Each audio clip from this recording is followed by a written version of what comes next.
औज़ुबिल्लाहिमिनश्शैतानिर्रजीम बिस्मिल्लाहिर्रहमानिर्रहीम अस्सलामु अलैकुम वरहमतुल्लाहि वबरकातुहू। सूरह शुरा है मेरे सामने और सूरह शुरा की आयत नंबर 167 67, पारा नंबर 19 और रुकू नंबर 13 चल रहा है।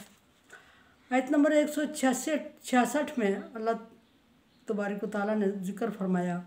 लूत अलैहिस्सलाम की कौम की बुरी आदत का और लूत अलैहिस्सलाम का अपनी कौम को समझाना और ये कहना कि तुम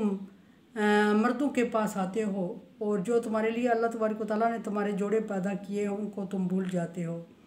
और मैं देख रहा हूँ कि तुम बहुत हद से बड़ी हुई गुनाहगार कौम हो। अब देखते हैं कि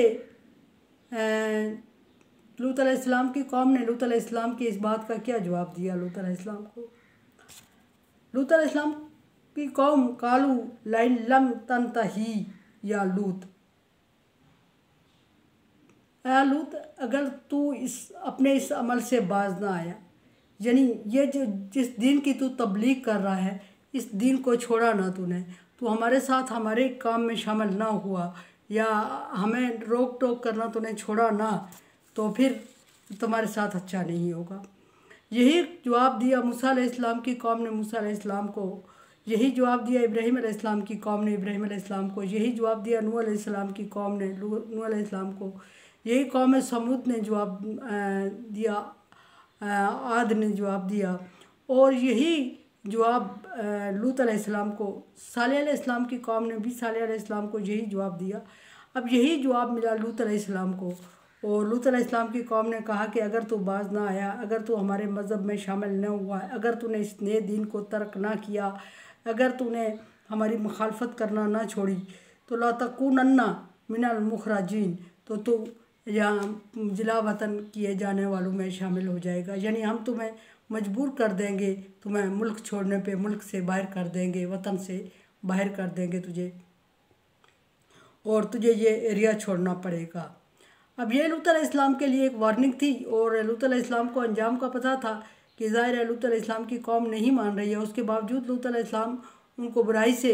रोक रहे थे मुसलसल, क्योंकि अल्लाह तबारक व तआला का हुक्म था। और दूसरी बात ये भी थी कि अभी अल्लाह तबारक व तआला का हुक्म हिजरत करने का नहीं हुआ था और किसी भी पैगम्बर के लिए जब तक अल्लाह तबारक व तआला की तरफ से हिजरत का हुक्म ना हो वो अपने ताई हिजरत नहीं कर सकता मायूस होकर। यूनुस अलैहिस्सलाम ने ऐसा किया और सज़ा पाई।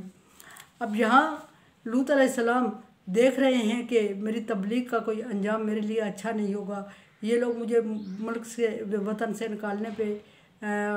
कामयाब हो जाएंगे और ये मुझे जान से मारने में कामयाब हो जाएंगे, जान से मारने की धमकी दे रहे थे लूत अलैहिस्सलाम को। लेकिन उसके बावजूद लूत अलैहिस्सलाम अभी डटे हुए थे मजबूरियों और परेशानियों के बावजूद, इसलिए कि अभी अल्लाह का हुक्म नहीं हुआ था। और इस मजबूरी और परेशानी में गिरे हुए लूत अलैहिस्सलाम अपनी कौम के जवाब में ये कहते हैं इन्नी लिया अमलिकुम मिनल कालीन, मैं तुम्हारे अमल से बेजार हूँ। लूत अलैहिस्सलाम अपनी कौम से कह रहे हैं जिन अमाल में तुम पड़े हुए हो, जो अमाल तुम कर रहे हो, अमाल पीछे गुजर चुके हैं, जिन अमाल को तुम किए जा रहे हो, जिनको तुमने अपना शिवा बनाया हुआ है, अल्लाह के हुक्म की नाफरमानी कर रहे हो, अल्लाह की नेमतों की नाकदरी कर रहे हो और बुराई में मुलव्वस होते जा रहे हो, ये तबाही और बर्बादी वाला अमल है और इस तबाही अमल की वजह से तुम पर दुनिया में भी बर्बादी आने वाली है और तुम्हारी आखिरत में भी तुम्हें अजाब होगा। और मैं ऐलान करता हूँ कि मैं तुम्हारे अमल से बेजार हूँ। ये एक तरह उनके सवाल का जवाब भी था जो उन्होंने लूत अलैहिस्सलाम से किया था कि अगर लूत तू बाज ना आया, यानी अपने दीन को छोड़ा ना, तू हमारे दीन की तरफ ना आया, हमारी तरफ ना आया तो हम तुम्हें मुल्क बदर कर देंगे। तो लूत अलैहिस्सलाम ने उसका जवाब भी ये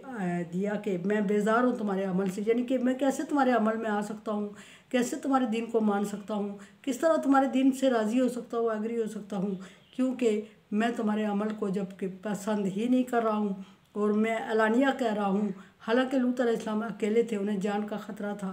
और फिर उन्होंने कह दिया, अल्लाह तबारक व तआला का हुक्म था, सो मजबूत थे अल्लाह के हुक्म से।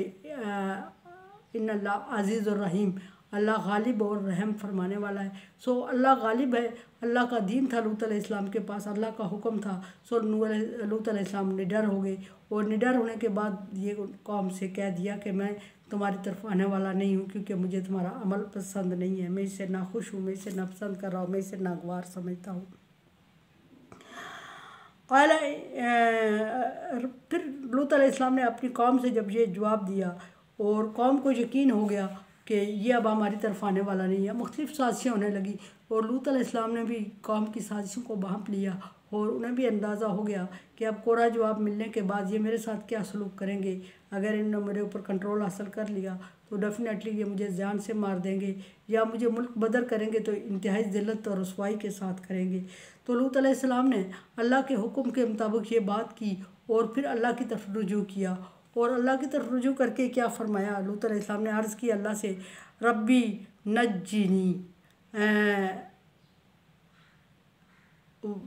नज्जिनी व आहली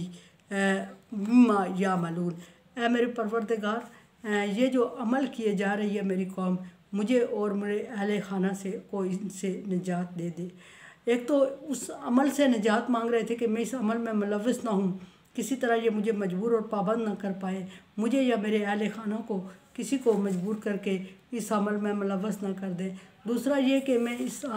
इन लोगों से, यानी कि ये लोग अब मुझ पर काबिज़ हो जाएंगे और मुझे तरह तरह की तकालीफ देंगे, सज़ाएँ देंगे और जलील और रुसवा करके मुझे वतन से निकालेंगे। तो सो अल्लाह की तरफ रुजू करते हुए फरमाया, अर्ज़ की अल्लाह से कि अल्लाह मुझे और मेरे अहले खाना को इस ज़ालिम कौम से, इस नाफरमान और काफिर कौम से, बद लिहाज कौम से नजात दे दे। ये नजात लूत अलैहिस्सलाम ने मांगी और अपनी कौम से, और लूत अलैहिस्सलाम को ये यकीन था कि अल्लाह तबारक व तआला ज़रूर उनकी दुआ को कबूल फरमाएगा और कोई ऐसा रास्ता निकालेगा जिससे उनको नजात होगी। अब ये दुआ मांगना थी कि लूत अलैहिस्सलाम की तरफ फरिश्तों ने कह दिया कि हम जो मेहमान आए थे, जिनको कौम ने घेरे में लिया हुआ था, जिनकी वजह से लूत अलैहिस्सलाम को वो टार्चर कर रहे थे, तो लूत अलैहिस्सलाम ने जब मजबूर होकर दुआ मांगी तो उसी वक्त उन फरिश्तों ने कह दिया लूत अलैहिस्सलाम से कि हम असल में मेहमान नहीं हैं, हम राहगीर नहीं हैं, हम कोई बिज़नेस के में नहीं आए, तजारत की गर्ज से नहीं जा रहे, हम अल्लाह की तरफ से भेजे हुए फरिश्ते हैं। और अपना तारुफ करवाते हुए उन्होंने लूत अलैहिस्सलाम से कहा कि तू अपने और अपने अहले खाना को लेके यहाँ से सुबह सादक से पहले यहाँ से निकल जा। अब ये तेरी कौम जाने और हम जाने, हम इनके साथ वही मामला करेंगे जो अल्लाह तबारक व तआला का हुक्म है। लूत अलैहिस्सलाम को उस वक्त समझ आई कि वो जो मेहमान थे, जिनकी वजह से लूत अलैहिस्सलाम को के मकान को घेरे में लिया हुआ था, उन मेहमानों को वो एक इंसान समझ रहे थे, राहगीर समझ रहे थे, गलती पर थे। वो फरिश्ते थे और वो अल्लाह की तरफ से इस कौम के लिए अजाब लेके आए थे। और ये इस कौम का और नूह अलैहिस्सलाम का आखिरी मुज़ाकरात थे जो लूत अलैहिस्सलाम के लूत अलैहिस्सलाम और कौम के आखिरी मुज़ाकरात थे जो लूत अलैहिस्सलाम ने फरिश्तों की मौजूदगी में अपनी कौम से किए। और उसके बाद अल्लाह तबारक व तआला की तरफ रुजू किया और दुआ की, और फरिश्तों को अल्लाह ने हुक्म दिया कि लूत अलैहिस्सलाम को बता दे कि हम अल्लाह की तरफ से फरिश्ते हैं, भेजे गए हैं और हम इस कौम को अजाब देने आए हैं और आप अपने मानने वालों को लेके यहाँ से निकल जाएं। अब लूत अलैहिस्सलाम कैसे निकलते हैं, हुक्म हुआ कि सहरी के वक्त निकल जाएं, किस तरह, कितना लोग, कितने काफ़िला, ये बाकी कल में बात होगी इंशाल्लाह। कुरान समझे, देखे समझे और सब्सक्राइब करें और सदका जारिया में मेरा साथ दें। अल्लाह तबारक व तआला का हुक्म, ताअवनु अला बिर्रि व तक़वा, नेकी और भलाई के कामों में एक दूसरे से ताअवुन करें। से चैनल को सब्सक्राइब और शेयर करके ताअवुन करें और इफ्तारी के वक्त दुआ में मुझे याद रखें। अल्लाह।